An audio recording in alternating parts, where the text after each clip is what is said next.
kalau kita melihat dari kehidupan Nabi SAW, hidup beliau nggak tegang, hidup beliau mengasyikkan. Akhirnya buktinya orang yang masuk Islam itu bukan hanya dari kalangan tua, bahkan banyak anak-anak muda yang mereka cukup tertarik dengan bawaan Nabi SAW. Ya, kita bisa mengenal namanya Ali bin Abi Thalib, Zaid bin Thabit, dan juga seperti Mus'ab bin Umair. Rasulullah dekatnya dengan anak muda itu luar biasa. Jadi pernah suatu hari Nabi SAW, beliau melihat seorang pemuda yang dia membawa lari kudanya dengan cepat seperti itu. Kemudian dikejar oleh Rasulullah. Kenapa kamu buru-buru pulang? Kan dia mengatakan, ya Rasulullah, saya ini baru menikah.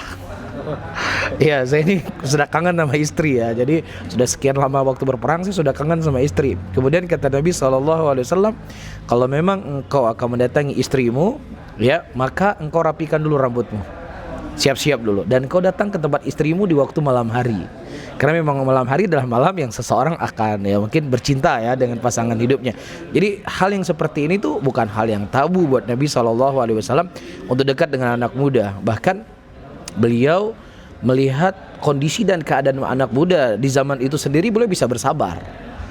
Ya, jadi waktu itu ada seorang anak muda datang di perkumpulan Nabi SAW. Coba bayangin, sebagian sahabat itu untuk bertanya kepada Rasulullah saja hal-hal yang sifatnya adalah ya privasi, pasti mereka kadang nggak bertanya, atau hal-hal yang sifatnya ibadah dan sebagainya, terkadang mereka malu.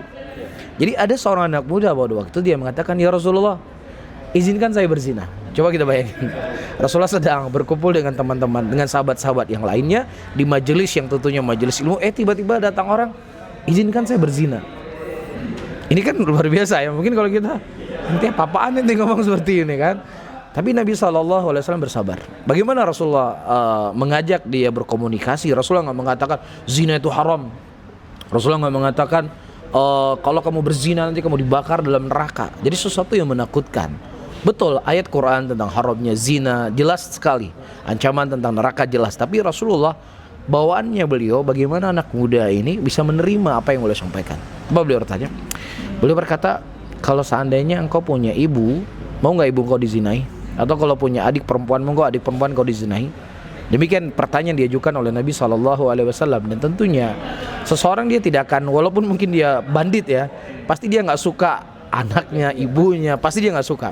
Kemudian dia berkata, ya Rasulullah, kalau memang demikian tidak ada dosa yang paling saya benci kecuali zina. Pendekatan Nabi SAW itu dengan anak muda itu luar biasa.